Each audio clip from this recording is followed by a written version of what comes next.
اهلا بيكم. النهارده معانا خطوة جديدة في الاكسل. في الفيديو اللي فات اتعلمنا ازاي نستخدم دالة السب توتال مع الفلتر. اما النهارده فهنتعلم اتنين تولز مهمين جدا: اداة السورت مع الفلتر، والتول بتاعة السب توتال. وفي الاخر عندي ليكم سؤال تركاية، والإجابة مش موجودة في الشرح، هتلاقوها في الكومنتات لما تجاوبوا، وأنا هرد بالإجابة الصح. هنا بقى بالنسبة إن أنا أعمل سورت، ليه هعمل سورت؟ عشان أرتب بيانات العملاء بتاعتي من الأبجدي، من الحروف الأبجدية لحد من A to Z، عشان تبقى كويسه. هرتبها على اساس العميل، وهرتبها على اساس اجمالي المستحق بتاع الاماونت ديو من الاعلى للاصغر. طب ازاي؟ تعالوا نشوف كده. هنا هعمل من الداتا، هختار سورت. تمام. فبيقول لي انت هنا عايزه، سوري كده. هنا هنبتدي بقى نعمل في السورت. انت عايزه سورت باي، تعمليه على اساس هقول له اعمل لي على اساس كاستمر نيم، على اساس اسم العملاء يكون مترتب من A to Z. طب انا عايزه اضيف كمان شرط تاني، فهقول له اد ليفل، ضيف لي كمان حاجه تانية. طب زين باي هتعملي ايه تاني؟ هقول له هاتها لي على الاماونت ديو، صافي المستحق. طيب هو هنا بيقول لي بقى هختار، انا عايزه من اعلى مبيعات لاصغر مبيعات، يبقى هقول له من largest to smallest. تمام كده. نقوم ضاغطه اوكي. بص كده هو رتب لي اهو ارت لينك، وبعد كده رتب لي اي جي ويب، وبعد كده بيرتب لي العملاء من الابجدي الاول بالحروف الابجديه. تمام بالطريقه دي. طيب عشان بقى هنا اعمل التول بتاعه السب توتال، هعملها ازاي؟ بردك من داتا هختار اوتلاين، من اوتلاين هختار السب توتال. طيب هنا بيقول لي ايوه، هو هنا بيقول لي مثلا انا عايز اختار على الكاستمر نيم، اهو انا اخترت الكاستمر نيم، واقول له بيقول لي اجمع لي على الصم. طب ماشي، انا هعمل على الاماونت والفي اي تي ال 14% والاماونت ديو صافي المستحق، علمت عليهم هما التلاتة. تمام. هقول له اوكي اهو. اداني الارت لينك توتال، التوتالات بتاعته على اساس الاماونت والتاكس بتاعتي اللي هي الضريبه الفي اي تي ال 14%، والاماونت ديو الصافي المستحق. تعالى كده نبينها ليكم اهو.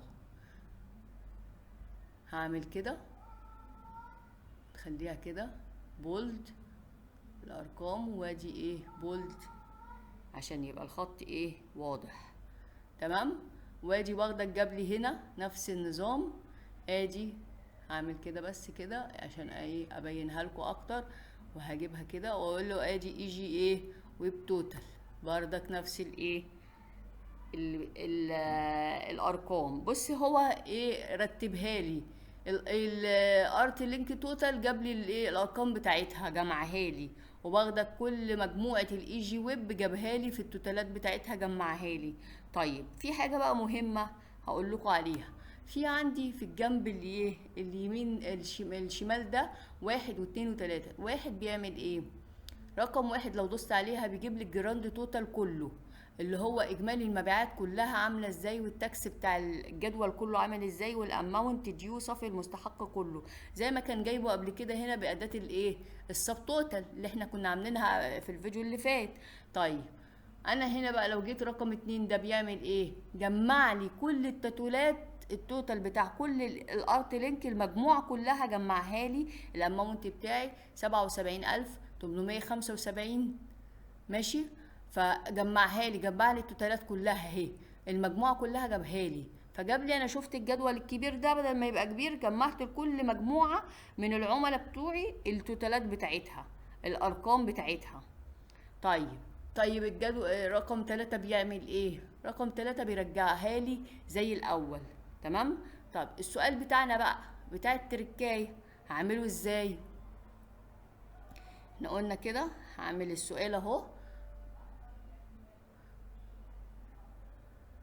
هقول له ازاي الغي، هقول كده ازاي الغي